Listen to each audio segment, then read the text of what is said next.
Olá, sejam todos bem-vindos. O meu nome é Valdereza, eu faço parte da comunidade espírita Caminheiros do Amor, situada à Avenida Arnaldo Magnicaro, 1370, no bairro de Campo Grande, São Paulo, capital. Estamos na tarefa da divulgação da doutrina espírita, com estudo online do Livro dos Espíritos. Mas antes de darmos sequência ao estudo dessa semana, vamos fazer a nossa prece de abertura. Então, nesse momento, nos conectamos a Deus, o nosso Pai da vida, Pai de amor e de infinita misericórdia, que nos oferece todos os dias a oportunidade do recomeço, do aprendizado e do crescimento, através das experiências que compartilhamos com o nosso próximo. Vamos desenvolvendo o amor, a caridade. Essa é a nossa tarefa que nos cabe, o progresso.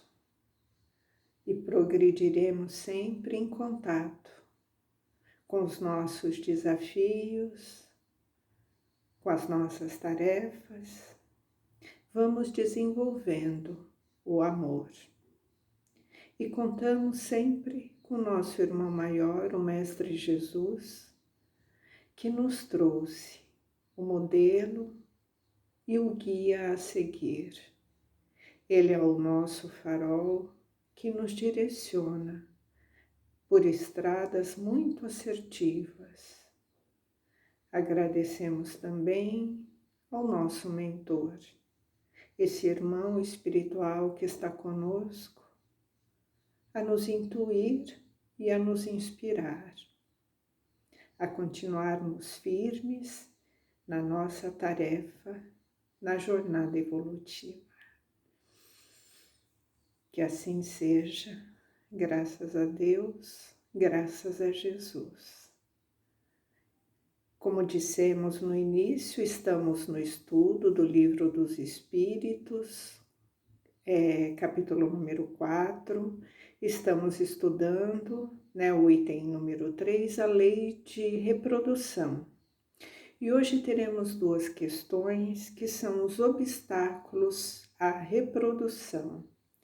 E vamos ver o que Kardec pergunta aos benfeitores na questão número 693.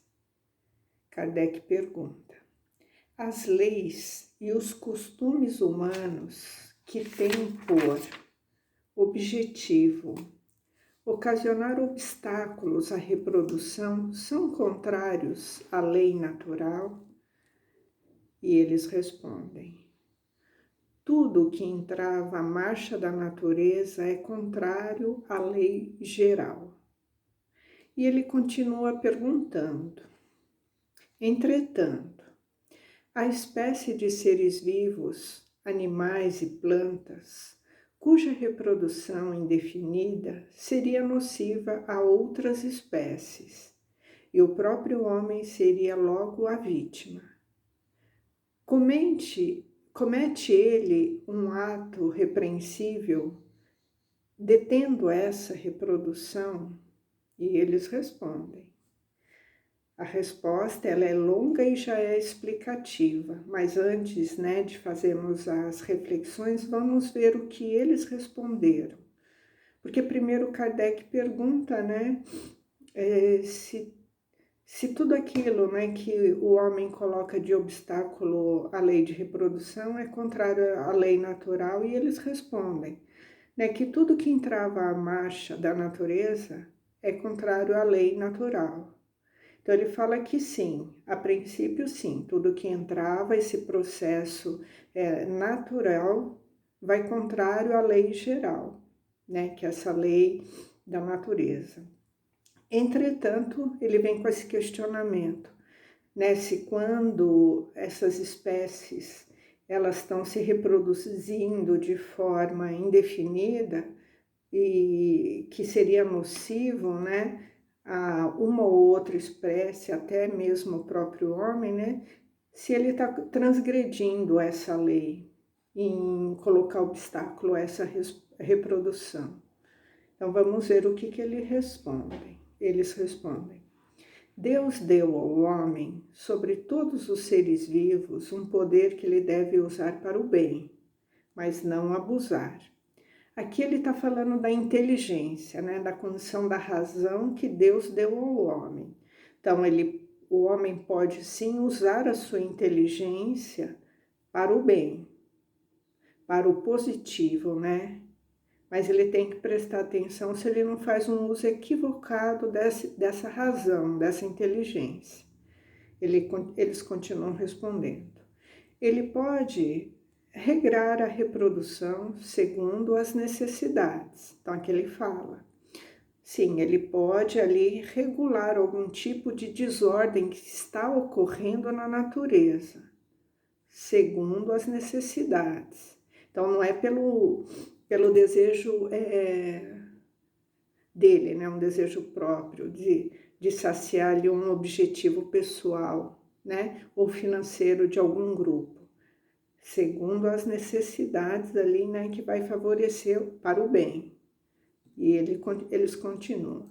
Mas não devem travá-la sem necessidade. Quer dizer, eles podem fazer uma interferência se houver uma necessidade. Agora, se for um ato premeditado, abusivo, de interesse pessoal, de forma alguma. A ação inteligente do homem é um contrapeso estabelecido por Deus, para restabelecer o equilíbrio entre as forças da natureza.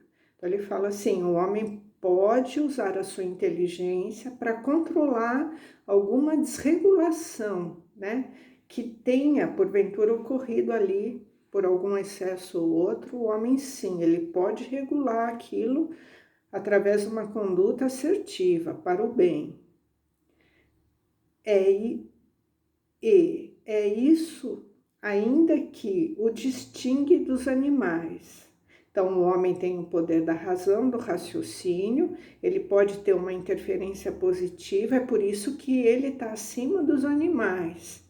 Ele tem essa condição ali, uma visão de planejamento, de adequação, de estratégia, para garantir ali uma estabilidade na natureza, de forma a não causar contratempo, nem para aquele grupo ali de animais, nem para o ser humano.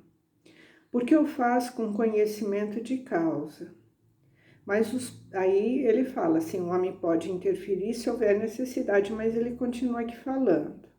Mas os próprios animais também concorrem para esse equilíbrio, porque o instinto de destruição que lhes foi dado faz com que, provendo a sua própria conservação, eles detenham um desenvolvimento excessivo e talvez perigoso de uma espécie de animais e vegetais de que se nutrem. Então, olha aqui como ele fala também que o homem pode ali interferir se houver um desequilíbrio, mas que a própria natureza. Então, a ação da natureza é uma lei geral. Então, se a gente observar na natureza, cada espécie tem o seu predador. Então, a gente vê no mundo selvagem, na natureza ou nas espécies de vegetais, tudo tem o seu predador, né? Então, tudo está em equilíbrio e a própria natureza se regula com seus predadores. No mundo selvagem, a gente tem várias espécies de animais, né? Tem girafa, tem elefante, tem os felinos, né? O leão, o tigre, a onça, tem os répteis, né? As cobras, sucuris, e cada uma, né, é predadora da outra espécie. E automaticamente, quando não tem a interferência ali, né, do que seria uma coisa desregrada, a própria natureza ela vai se equilibrando nisso. Só que, como nós temos também muitas interferências ambientais, né, na nossa atualidade, o homem também pode mexer nessa condição da regulagem natural, né? Da ambiência, do que é ecológico, né? A agressão à natureza, as condições climáticas causadas, né, por muitos desequilíbrios e desregramento, né, da mão do homem. Pode haver sim algum tipo de desequilíbrio, mas que a própria natureza ela tem por si a sua condição de regular o desenvolvimento excessivo ali de cada espécie, né? Mas se houver uma condição desordenada, né? Por exemplo, uma infestação de determinados roedores, insetos ou algas, né? Infestação de rato, de gafanhoto ou de algas, né? Em um rio, que vai ocasionar ali uma condição irregular e até nociva à saúde humana, né? Ou à produção de alimento, né? Por exemplo, uma infestação de gafanhotos que pode destruir uma plantação e causar uma desregulação de abastecimento. Sim, o homem tem ali uma inteligência que ele pode atuar nessa regulação, né? Para eliminar essa infestação, essa procriação excessiva desse tipo de infestação, ou de ratos também, né? Que causam doença ao ser humano, ou de algas, né? Que atinge um rio ou uma condição de matar os peixes, né? Tirar o oxigênio da água pela proliferação das algas, né? Em excesso. Sim, o homem pode intervir nisso. Mas também o homem ele tem que prestar atenção no que ele está fazendo para contribuir para que essa lei da natureza haja esse desequilíbrio, né? Porque a nossa condição também de cuidar da natureza, de cuidar das coisas, né, que nós temos obrigação de cuidar, né, da natureza, dos animais, porque tudo contribui para que o homem tenha uma estadia terrena, né, a contento, que tudo funcione dentro das regras naturais, das leis naturais. Só que o homem, às vezes, agindo de forma equivocada, a interferência dele, às vezes, pode ser nociva. Então, sim, quando há necessidade do homem colocar obstáculo à reprodução com um fim para o bem, ele deve sim usar da condição da inteligência para auxiliar barrando essa reprodução, ou que seja de um excesso de contingente ali de infestação, que vai trazer prejuízo tanto na parte dos animais, né, da parte selvagem, né, dos animais, quanto também dessa parte da vegetação também, né? Então, o homem contribui sim de forma positiva quando é bem direcionado, né? Então, tudo tem o seu lado bom ou mal de conformidade como que se apresenta, né? A intenção de cada situação. E na próxima questão, na 694, Kardec pergunta: que pensar dos usos que se tem por efeito deter a reprodução, tendo em vista em satisfazer a sensualidade? Então, aqui na primeira questão, falou muito da questão da natureza, né, dos animais, dos vegetais, né, dessa parte mais ligada às outras espécies. E essa outra pergunta, ela está diretamente ligada ao ser humano, né? O que a gente deve pensar dessas pessoas, né, que que coloca obstáculo à reprodução para satisfazer a sua sensualidade. Então, aqui está falando da raça humana, né? De nós. Então, olha o que eles respondem. Isso prova a predominância do corpo sobre a alma, e tanto o homem, e quanto o homem está ainda materializado. Então, aqui está falando, né, dos meios contraceptivos, né, que são usados para impedir a reprodução.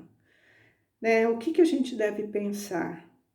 Né? Porque aqui nós estamos falando, né, sobre a lei de reprodução e como é visto esses obstáculos na raça, né, na nossa condição de humanos, né, de seres pensantes. O que pensar, né, quando a pessoa coloca um obstáculo para a reprodução em vista de satisfazer a sua sensualidade.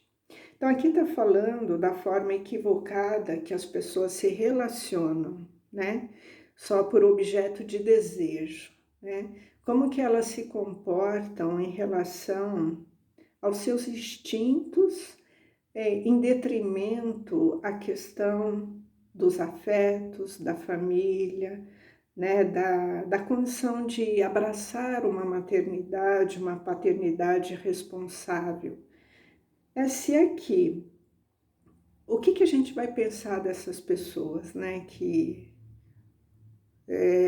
se utilizam, né, de todos os métodos contraceptivos para o seu bel prazer, né? Então elas não se importam com a responsabilidade, então elas querem ter o prazer imediato e elas vão usar de todos os recursos e ferramentas para impedir que se reproduzam, mas elas não querem abrir mão do prazer, da sensualidade desregrada, né? Porque se a gente se entrega aos instintos o tempo todo, né, nós estamos dando vazão à nossa parte mais animalizada, à nossa condição de matéria.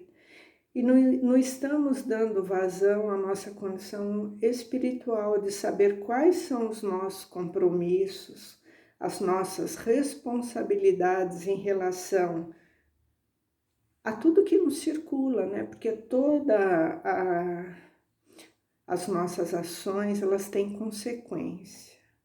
Então, nós temos que saber por que a gente não quer ter filhos, por exemplo. Por que a gente está colocando obstáculos em ter filhos?